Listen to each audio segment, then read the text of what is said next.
네, 시청자 여러분 안녕하세요. 투더 골드문 진행의 문다연입니다. 어제 하루 정말 지치는 하루가 아니셨을까 싶습니다. 5천만 원과 5,150만 원 사이로 정말 오르락내리락 등락이 심한 장이었는데요. 하나 간과하면 안 될 게 우리가 정말 인내심에 극에 달해서 지치고 정말 이 시장을 떠나고 싶을 때가 상승장의 시작이라는 거 잊지 않으시면서 지금 방송 보시는 분들은 상승장을 누리실 자격이 충분하신 분들이다. 이런 말씀 드리고 싶습니다. 조금만 더 힘내시길 바라겠고요. 오늘도 시장 대응 전략 또 시장 이슈들 체크해 보겠습니다. 두 분의 전문가님들 모셔볼게요. 먼저 코인사부님 어서 오세요. 반갑습니다. 뭐 또 이번 주 또 오랜만에 나오는 것 같은데 제가 오랜만에 나와도 시장을 계속 보고 있었습니다. 자, 그런데 시장이 여러분도 아시다시피 뭐 올라갈 만한 이유도 없고 또 내려간다 하더라도 왜 내려간지도 모르고 보시면 이제 그런 상황인 것 같아요. 자, 그래서 오늘 여러분들에게 조금 더 좀 다른 이야기를 좀 해드리기 위해서 또 준비를 해왔으니까 방송 끝까지 시청해 주시기 바라겠습니다. 네, 좋습니다. 오늘 또 새로운 얘기 해주신다고 하니까 끝까지 함께 해주시면 좋겠고요. 코인 트레이너님 모셔보겠습니다. 어서 오세요. 반갑습니다. 코인 트레이너 전문가입니다. 어제 이어서 오늘 또 이렇게 뵙게 됐죠. 어제 이제 나스닥이 200일선 아래로 이제 내려가면서 큰 폭으로 조금 빠지는 그런 모습을 보여주었습니다. 어제 또 우크라이나, 러시아 전쟁 이슈도 잠깐 있었고 비트코인 가격이 어제 위아래 양전, 음전 왔다 갔다 두 차례 정도 위아래가 바뀌는 그런 모습을 보여주었는데 지금 나스닥이 전고점 대비해서 약 10% 이상 빠졌고 이제 기술주도 굉장히 많이 빠진 상태입니다. 그럼에도 불구하고 우리 비트코인 그래도 이번 주 내내 그리고 지난주부터 조금 길지만 긴 42,000달러에서 잘 횡보를 해주면서 가격 방어 안정적으로 잘 하면서 바닥 다지기에 들어간 모습입니다. 이런 시장에서 우리 조금은 멘탈 케어 잘 하고 투더 골드문과 함께 멘탈 케어 잘 하면 좋을 것 같습니다. 네. 네, 저희 방송 함께 하시면서 멘탈 케어와 함께 시장 이슈도 한번 체크해 보겠습니다. 코인 이슈 흑과 백, 먼저 악재부터 살펴볼게요. 코인사부님.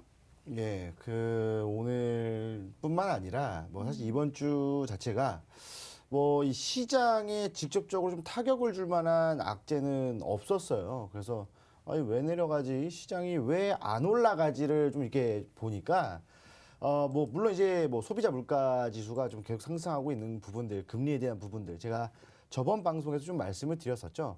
자, 그런데 또 한 가지가 더 있었습니다. 바로 이 원자재 가격의 상승. 요게 또 우리 코인과 또 그다음에 또 주식까지 매매를 하시는 분들의 발목을 잡고 있는 게 아닌가라는 생각이 들어요.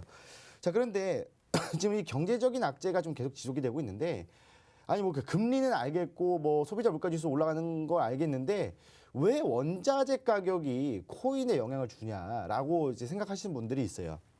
자, 근데 그런 것들이 왜 그런 거냐면 일단은 경제적인 악재입니다. 경제적인 악재라는 부분들이 공포심을 계속 자극한다는 거예요. 제가 얼마 전에도 말씀드렸다시피 지금 이 공포심 자체가 너무나도 높기 때문에 지금 그 0에 가까울수록 그 공포심이 높다고 말씀드렸었잖아요. 그런데 그때 21이었는데 지금 한 20 정도 그러니까 유지를 해주고 있어요. 그러니까 극도의 공포감을 계속적으로 나타내주고 있는 상황인 겁니다. 그러다 보니까 매수세가 들어오지 않고 신규 자금도 별로 그렇게 많이 들어오진 않아요. 그리고 나서 또 매도 물량이 또 나오고 또 시간이 또 지나다 보니까 또 돈이 필요하니까 또 매도 물량이 나오고 지금 현재 계속 이런 악순환이 좀 반복이 되고 있거든요. 그러다 보니까 이 원자재 가격 상승도 우리나라 경제 또는 세계 경제에 엄청난 타격을 주고 있다라고 좀 보시면 될 것 같습니다. 자, 그래서 지금 현재 주식 시장이 하락이 나오면서 같이 또 하락이 나오고 있는 거예요. 그래서 이 원자재 가격은 이 코인 시장에 직접적인 타격을 주지는 않지만 우리나라 사람뿐만 아니라 전 세계 투자자들의 공포심을 자극하고 또 그다음 기업들의 영업 활동에 또 자극을 주고 이런 부분들이 있고 그다음에 주식이 또 하락을 하니까 동반 하락이 나와주는 겁니다. 자, 근데 원자재 가격이 상승을 했는데 왜 이 주식이 하락을 하느냐? 기본적으로 만약에 예를 들어서 1,000원의 그 재고 물량이 있다라고 한다면 지금 그때 1,000원 원자재가 1,000원이라고 한다면 이 1,000원의 원자재를 많이 사놨을 거 아니에요? 그럼 이 재고가 쌓인단 말이에요. 자, 그런데 원자재 가격이 상승을 해서 만약에 1,200원을 올랐다고 한다면 또 바로 이 재고를 1,200원을 사는 게 아닙니다. 예전에 갖고 있던 1,000원짜리 재고를 들여서 이제 제품을 만들어요. 그런데 여러분들 아시다시피 원자재 가격이 올라가면 여러분도 아시지만 바로 완제품의 가격도 올라버립니다. 딱히 1,200원짜리를 지금 바로 사서 만들어가지고 제품이 나오는 것도 아니지만 바로 200원을 올려서 완제품 가격을 올려버려요. 그러면은 예전에 그 1,000원에 사서 제품을 만들어가지고 이 뭐 원자재 가격만큼의 가격을 올려버린다고 한다면 기업 입장에서는 단기적으로 매출이 늘어날 수밖에 없습니다. 왜? 아웃풋이 1,000원이 나가는데 인풋은 예전보다 200원이 더 들어오는 거기 때문에 상당히 그 매출이라든지 그다음에 기업에 돈이 많이 들어오는 현상이라서 단기적으로 상승은 해요. 하지만 이 부분들이 소비자들은 또 완제품 가격이 올라가기 때문에 뭡니까? 또 물가가 또 올라가는 거죠. 그렇기 때문에 소비자들은 또 소비를 안 하게 됩니다. 자, 그러면 소비를 또 안 하게 되면 기업들의 매출 또 줄어들고 또 이 심각한 현상이 또 계속 반복이 된다는 거죠.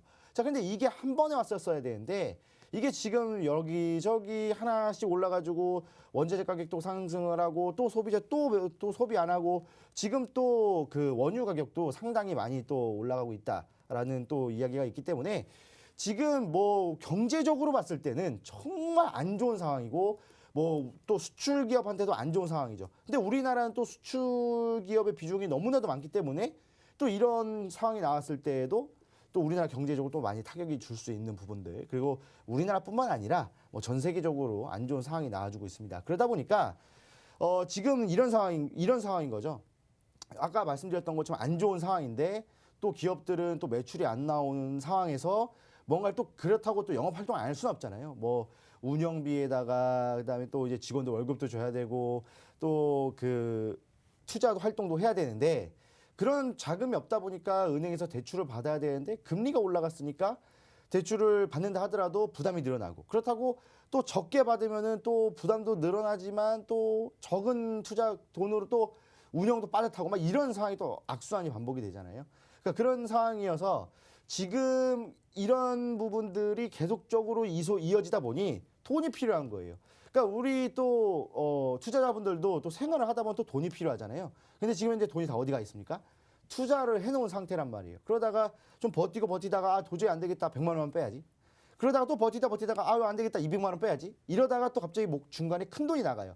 그러면은 뭐 전량 다 손절치는 이런 흐름들이 매일 나오다 보니까 시장 자체가 계속적으로 하방으로 가고 있는 흐름으로 좀 보입니다. 하지만 이런 부분들은 이제 단기적으로 좀 이런 지지를 좀 받아줄 거고 좀 방어해주는 흐름들이 나와줄 거고 그렇다고 한다면 조만간 다시 한 번 더 상승 흐름을 잡을 테니까 너무 걱정하지 마시고 이런 시장 잘 버티셨으면 좋겠다라고 말씀을 드리겠습니다.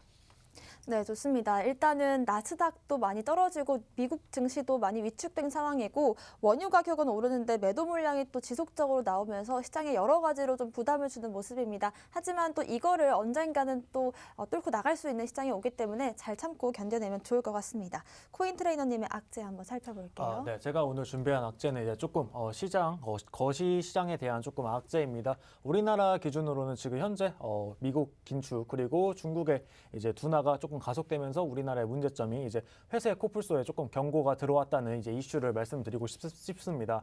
일단 우선적으로 미국 현재 뭐 양적 긴축을 진행하고 있고요. 금리 계속해서 오르고 있습니다.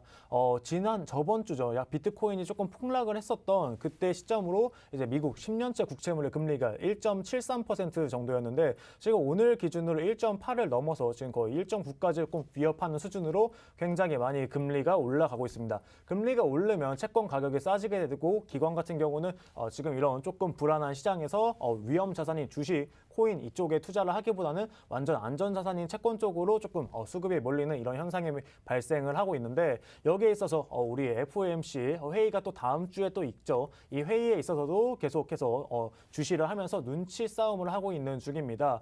미국에서는 조금 이렇게 눈치 싸움을 하고 있고요. 지금 월가에서는 FOMC 회의에서 계속해서 연속해서 약 4차례에서 5차례 정도 금리를 추가적으로 인상을 할 수 있다라는 그런 결과 보고서가 또 나왔는데 이렇게 지금 계속해서 인상을 하게 되면 FOMC 미 연준은 지금 두 가지 문제점을 가지고 있습니다. 우선 첫 번째로 금리를 이렇게 계속 오르게 되면은 인플레이션은 아주 쉽게 조금 잡을 수 있습니다. 인플레이션은 잡을 수 있지만 첫 번째 문제점 부채를 가지고 있는 가계 부채에 대해서 조금 위험이 생기고요. 두 번째 문제점은 지금 저성장이라는 겁니다. 이 저성장에서는 돈을 조금 많이 풀어서 재정 정책을 조금 풀고 통화 정책을 함으로써 이제 좀 경기를 좀 활성화시켜야 되는데 돈을 풀자고 보니까 보니까 지금 이미 풀어놓은 돈이 너무 많아서 인플레이션을 겪고 있고, 그리고 돈을 조금 흡수를 하자고 보니까 지금도 미국 지금 성장률이 뭐 2% 3%대 이렇게 성장을 하고 있는데 지금도 초저성장인데 여기서 더 저성장이면은 어떻게 이제 경제가 돌아갈 것인가,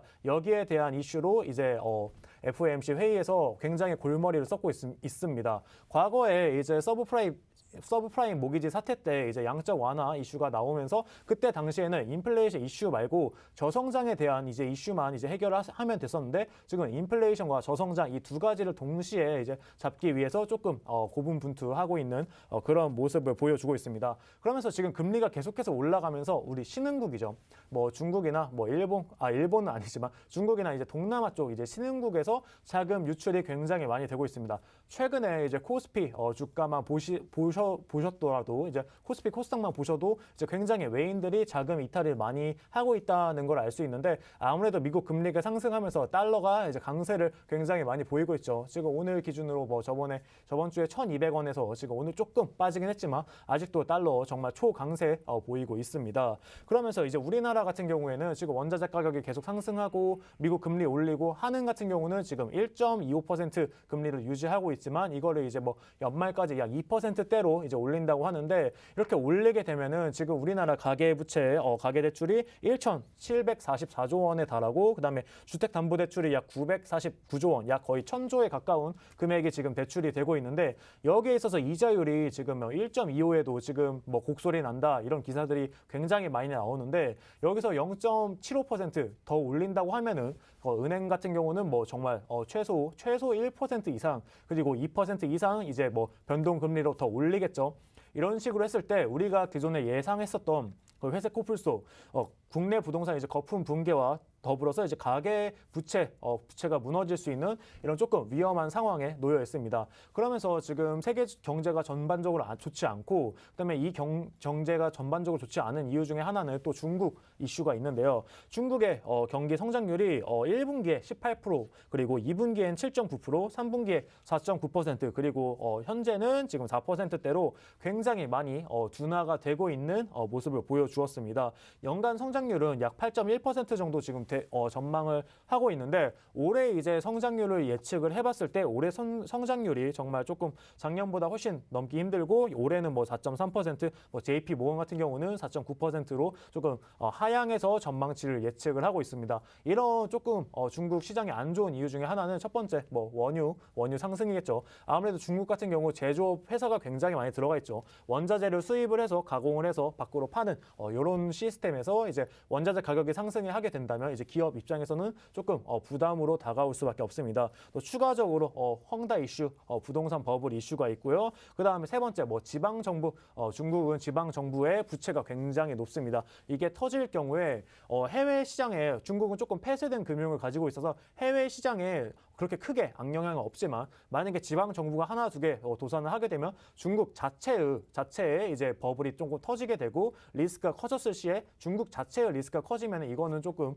전 세계 시장에 악영향을 미치게 됩니다. 그러면서 중국 수출 수입을 많이 하는 그런 국가인데, 지금 보시면은 미국이랑 중국이랑 무역 전쟁 아주 신나게 하고 있죠. 또 추가적으로 또 석탄 같은 부분에 있어서는 또 중국이랑 또 호주 또 그렇게 좋지 못한 양상을 보여주고 있는 것도 사실입니다. 이렇게 중국이 그래도 전 세계 뭐 70억 인구 중에서 약 한 20억을 차지하는 비중을 가지고 있고, GDP도 굉장히 어마어마한 그런 국가이기 때문에 중국의 이전 경제 성장률 둔화를 정말 우리는 무시는 못하는 상황에서 중국 경제가 조금 좋지 않기 때문에 이런 거에 여파로, 나비 효과로 지금 전 세계 금융시장이 조금 좋지 않는 것 같습니다.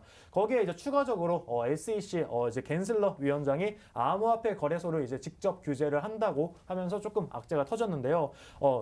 미국 이제 증권거래위원회 이제 SEC죠. 게리 갠슬러 위원장은 암호화폐 거래소들이 올해 디지털 자산 시장 감시 감독의 이제 1차 대상이라고 이제 밝혔습니다. 최근에 이제 규제안을 이렇게 여러 개, 세 가지 정도 발표를 했는데, 첫 번째는 뭐 사모 투자 펀드에 대한 뭐 강화, 그리고 두 번째는 미국 국채 시장 개혁을 할 거다. 그리고 세 번째는 기업의 임원의 급여를 투명하게 할 거다. 거기에 더불어서 이제 암호화폐 시장, 암호화폐 거래소에 대해서 직접 우리는 규제를 할 거다라고 이야기를 했습니다. 그러면서 암호화폐 거래소가 이제 규제의 틀 안에 들어오지 않으면은 올해 대중들이 정말 지금 비트코인에 어마어마한 관심이 몰려 있고 지금 시장 자체는 조금 내려갔지만 올해 전망이 굉장히 밝단 말이에요. 그러니까 하반기, 상반기, 2분기, 3분기, 4분기 전망이 밝은 이 시장에 규제를 하지 않으면 굉장히 많은 투자자들이 손해를 입을 수 있다라고 하면서 비트코인에 대한 강력한 규제를 하겠다라고 말을 하면서 조금 시장에 또 한번 흔들렸었는데 이거는 어떻게 보면 정말 좋은 겁니다. 우리가 현물 ETF로 나가기 위해서는 제가 저번에 말씀드린 이런 규제안들이 다 정립되고 나서 아마 현물 ETF 승인이 날 것이고 지금 현재는 게리 겐슬러가 이렇게 저 ETF를 위해서 잘 이제 터전을 닦아주고 있다로 보시면 좋을 것 같습니다. 네. 네, 일단 지금 미국과 중국에서 나오고 있는 여러 가지 리스크들을 분석해 주셨는데요. 일단 헝다 이슈 관련해서 체크하셔야 될 게 1월 23일과 24일이 이제 채권이자 만기일입니다. 이 부분 좀 체크하시는 게 좋을 것 같고 그리고 어제 이제 SEC 위원장인 게리 겐슬러 위원장이 다시 한번 이 암호화폐 거래소를 직접 규제하겠다라는 말을 하면서 규제 이슈가 또 터진 게 아니냐 이렇게 생각하시는 분들도 계실 것 같은데 사실 현물 ETF로 나아가기 위해선 이렇게 제도가 잘 갖춰져야 한다라는 점 다시 한번 강조드리겠습니다. 오늘의 호재도 살펴보겠습니다. 코인 사부님.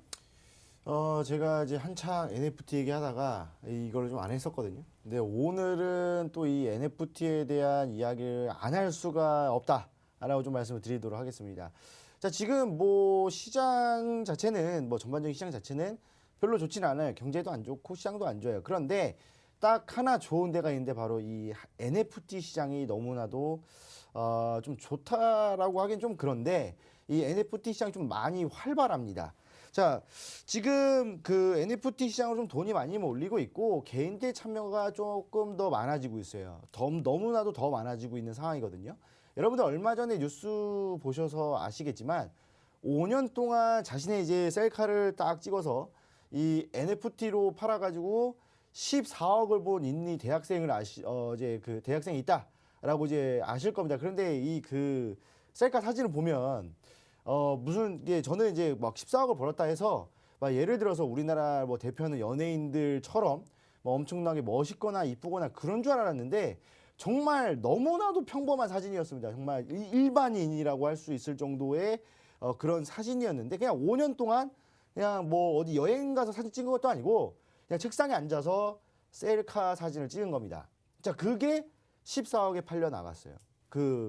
좀 많은 개수가 좀 많은데 자, 근데 이제 생각을 해보면 이 NFT가 과연 이제 그거를 사가지고 뭘 하려고 하는지는 모르겠지만 과연 이 NFT 시장이 그냥 아무나 들어와서 아무나 뭔가를 등록을 해도 누가 또 이렇게 막 산다? 그러니까 이 정도의 시장이라고 판단하기엔 좀 그렇지만 지금 개인의 참여가 너무나도 자연스럽고 개인의 참여가 너무나도 증가하고 있다. 그리고 이 진입 장벽이 낮아서 누구나 충분히 할 수 있다라고 보여지는 한 사례인 거겠죠.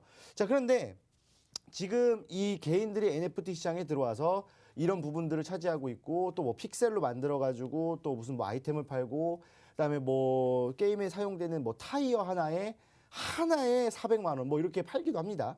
근데 그것들을 또 게임에서 사용을 하겠죠. 자, 그럼 지금 이 게임과 관련한 NFT가 너무나도 지금 흥행을 하고 있다는 겁니다. 근데 특히 우리나라는 좀 그런 면에서 조금 부족해요. 정보도 그렇고 관심도 그렇고 그렇지만 해외에서는 너무나도 유행을 하고 있는 상황인 겁니다. 제가 예전에 말씀드렸던 그 용에 대한 이야기를 말씀드렸죠. 그 게임 갈라 게임의 용 캐릭터가 60억에 팔려 나갔다라는 것이 있었던 만큼 엄청난 관심을 불러일으키고 있습니다. 그거에 맞춰서 바로 이 마이크로소프트죠. 이 마이크로소프트가 전 세계 게임사 규모로 봤을 때 1등이라고 할 수 있는 이 블리자드라는 회사를 이제 인수하기로 결정을 했습니다. 자, 그러면 사실 MS가 마이크로소프트가 뭐가 부족해서 이 블리자드를 인수를 할까라는 것들을 따져본다면 물론 마이크로소프트에서도 게임을 만들긴 합니다. MS 게임즈 게이밍이라고 해가지고 뭐 이제 뭐 엑스박스 뭐 이런 것도 있잖아요. 그런 것들 좀 만들긴 해요. 자, 그런데 그런 것보다도 이 컴퓨터 게임이라든지 온라인 게임 우리가 흔히 정말 그 우리나라에서 그 민속놀이라고 하는 스타크래프트 있죠. 이 스타크래프트를 만들고 워크래프트, 디아블로 이런 것들을 전 세계로 흥행시켰던 이 게임사 전체 중에서 1위를 차지하고 있는 이 분리자를 인수한다는 것은 제가 봤을 때에는 제가 생각했을 때 이 NFT 시장, 특히 메타버스 시장의 진출을 더 가속화하려고 하는 게 아닌가라는 생각이 들어요. 제가 예전에 이 투더 골드문 방송을 통해서 말씀드렸던 게 뭐냐면 마이크로소프트의 빌 게이츠라는 사람이 그런 말을 했다고 했죠. 메타버스가 앞으로 우리의 삶을 바꿀 것이다. 그러니까 우리가 뭐 출근을 하고 뭐 친구들을 만나고 하는 것들이 다 메타버스 상에서 이루어질 거라는 거예요. 자, 그런 말을 하고 나서 이번에 이 블리자드라는 회사를 인수를 하려고 합니다. 그럼 뭐가 되겠습니까? 바로 이 메타버스, 특히 사실 뭐 가상현실 안에서의 뭐 부동산 거래 이런 것들 뭐 하려면은 아무래도 게임을 전문적으로 만들어서 그런 세상을 구축하고 있는 그런 생태계를 구축하고 있는 회사가 좋잖아요.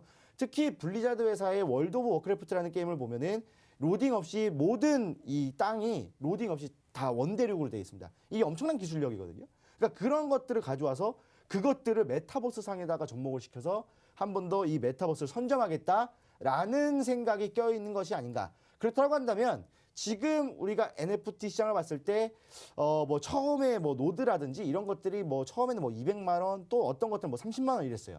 저는 그때 그 당시에도 저거 너무 비싼데라고 생각했거든요. 근데 그게 갑자기 400만 원이 되고 너무 비싼데? 근데 그게 갑자기 1000만 원이 되고 너무 비싼데? 근데 그게 갑자기 1억이 됐습니다.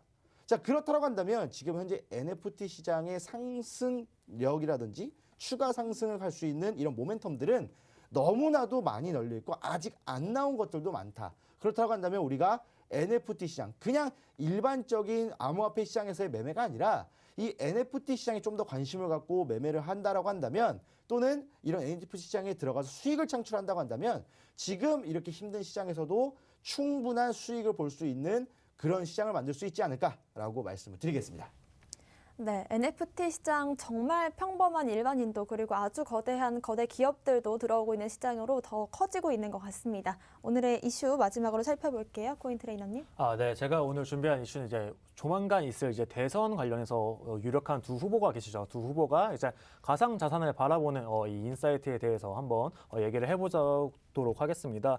이제 우선적으로 이제 두 분의 이제 후보가 계시는데 우선적으로 이제 가상 자산 투자 수익에 대해서 5천만 원까지 기존 이제 주식은 5천만 원까지 약간 좀 비과세고 거기에 있어서 비과세를 진행하고 있는데 우리 암호화폐 시장 같은 경우는 250만 원까지밖에 안 되었고 그것도 이제 2023년부터 이제 시행을 하기로 했는데 지금 여기에 있어서 주식과 똑같이 5천만 원까지 이제 비과세를 해야 한다라고 이제 주장을 했습니다. 그래서 한 후보는 5천만 원까지 주식과 똑같이 해야 된다라고 하고 다른 후보는 이제 주식과 똑같이 하는 거에 대해서는 조금 무리가 있지만 250만 원은 정말 조금 아닌 것 같다라는 식으로 이제 발언을 해주었는데 아무래도 우리가 과세 부분 굉장히 민감하고 중요한 이슈인데 우리가 두 후보 우리 앞으로 정치적인 이제 입장을 보았을 때 가상자산을 바라볼 때 가상자산도 주식처럼 똑같이 보아야 한다라고 이제 보고 있는 것 같습니다. 그러면서 추가적으로 ICO 코인 발행이죠. ICO를 두 후보 다 이제 뭐 허용을 한다라고 이제 말을 해주었습니다. 그러면서 지금 가상자산 시장에 이제 적극적으로 이제 좀 개입할 필요가 있다. 전 세계적으로 실제로 정말 존재하는 시장인데 이 시장 지금 현 정부는 조금 외면하고 최근에 이제 무한돌파 삼국지 같은 사례를 보더라도 조금 보수적인 입장을 취하고 있는 건 사실입니다. 반면 앞으로 이제 대선 후보인 두 분의 입장은 뭐 이런 존재하는 시장을 우리가 외면하면 좀 기회를 잃게 되고 앞으로 관련 산업도 계속해서 확대됐으면 좋겠고 거래에 참여하는 우리 국민들 보호를 위해서 우리가 보호하는 방향으로 가면 좋고 여기에 있어서 우리가 좀 제도화하고 이 제도화 안에서 부작용을 최소화하는 방식으로 가면 좋겠다라는 식의 입장을 밝혀주었습니다. 그러면서 이제 기존 코인 발행 ICO 허용을 이제 해주겠다라고 말해 줬는데 다만 이제 ICO를 그냥 아무나 하게 되면은 무분별하게 하게 되면은 조금 다단계 위험도 있고 사기 위험도 있기 때문에 이거를 이제 거래소에서 발행하는 식으로 지금 보시면 뭐 IPO 같은 경우 우리 증권 발행 새로 신규 상장하는 것 같은 경우는 증권사들이 다 검토를 하고 거기에 대한 레포트 그리고 이제 증권사들 별로 이제 상장을 해주는 이런 식을 가지고 있는데 코인도 이것과 비슷하게 다 미리 검토를 다 하고 ICO 자체를 증권사가 아닌 이제 우리 4대 거래소가 맡아서 하게 된다면 조금 더 투자자들을 조금 보호해 줄 수 있지 않을까라는 식의 이제 입장을 밝혀주었습니다. 그러면서 이제 뭐 가상자산 법제화 신속하게 추진하고 가상화폐 공개 허용 그리고 증권형 가상자산 발행과 공개 검토, STO 검토죠. 그다음에 디지털 자산 생태계를 이제 구축 지원하는 등의 이제 약속을 펼쳐 주었는데 앞으로 우리나라 이제 조만간 있을 이제 선거에서 이제 두 대선 후보가 이렇게 암호화폐 시장에 대해서 긍정적인 시각으로 바라봐주고 우리 투자자들을 조금 더 국내에서 보호해 줄 수 있는 이런 법안들이 생기는 거는 되게 아주 긍정적인 호재라고 보고 있습니다. 그러면서 이제 우리 구글 같은 경우는 우리 해외 시장도 여기에 있어서 뒤지지 않죠. 아까 게리 겐슬러 같은 경우도 잘 규제안을 만들어주고 있고 우리 구글의 기업 같은 경우, 미국의 기업 같은 경우 구글이 이제 디지털 카드의 암호화폐 저장을 지원하는 계획을 이제 발표를 했습니다. 그러면서 이제 구글이 디지털 카드에 이제 암호화폐를 저장할 수 있도록 이제 뭐 이런 기술력을 보여줄 거라고 이제 블룸버그가 이제 얘기를 해줬는데 구글의 이제 결제 대기업이 이제 페이팔이 이제 아놀드 골드버거를 이제 여기에 책임자로 영입을 하고 디지털 카드에 이제 암호화폐를 이제 삽입해가지고 이걸로 결제 시스템을 할 수 있게 이제 할 것이라는 이제 포부를 밝혀주었는데 구글이 이거를 제도화해서 도입하게 되면은 구글에 연관된 그런 어마어마한 어플리케이션의 결제 시스템 그리고 우리 구글이 가지고 있는 기업이 있죠. 유튜브에서 우리가 결제도 쉽게 할 수 있고요. 유튜브에서 창출되는 이런 수익들 블록체인 코인들로 이제 받아볼 수 있는 그런 시장이 올 것으로 이제 구글이 예측하고 여기에 있어서 암호화폐 저장을 지원을 이제 계획하고 있습니다. 그러면서 이제 또 마이크로 스토레이지 이제 CEO 같은 경우는 비트코인을 또 절대 안 판다라고 얘기를 해주었습니다. 지금 조금 장이 힘들어서 지금 조금 힘들어하시는 분들이 굉장히 많습니다. 하지만 기존 대주주 홀더 같은 경우는 지금 이 시장 마이크로 스테이지 CEO 같은 경우는 비트코인이 이제 6만 9천 달러에서 4만 달러로 떨어지는 그 사이에서도 굉장히 계속해서 담아가고 있고요. 여기 평단은 지금 4만 6천 달러입니다. 마이크로 스테이지도 지금 물려있는 상황이에요. 어떻게 보면 물려있는 상황이지만 지금 얘네가 봤을 때는 비트코인 지금 시장이 이렇지만 우리는 걱정하지 않는다. 인플레이션 환경에서 취할 수 있는 가장 좋은 포지션이라고 생각을 한다면서 기존 우리가 가지고 있는 비트코인은 전혀 팔 생각이 없다라고 입장을 밝혀주었습니다. 아무래도 장기 홀더분들은 제가 어제 방송에서 말씀드린 것처럼 지금 뭐 단기간으로 5만 달러 뭐 이렇게 보는 게 아니라 정말 7만 5천 그리고 10만 달러 그 이상을 지금 내다보고 계속해서 축적을 하고 있습니다. 우리 개인이 이 시장 뭐 한두 달 조금 힘들어서 손절을 치고 나가는 이 순간에도 장기 홀더들은 계속해서 비트코인을 축적하고 미래를 대비한다는 점 우리가 이런 시장에서 조금 미래를 대비하려면 이런 기관의 움직임 같이 편승하는 것도 굉장히 이런 시장에서 좋은 방법이 아닐까 말씀드리고 싶습니다. 네, 대선을 40여일 앞둔 시점에서 두 유력 대선 후보들의 공약도 한번 짚어봤고요. 구글과 스트레티지 관련된 이슈까지 한번 체크해봤습니다. 코인 이슈 흑과백 살펴봤고요. 저희는 잠시 뒤에 코인콕으로 돌아오겠습니다.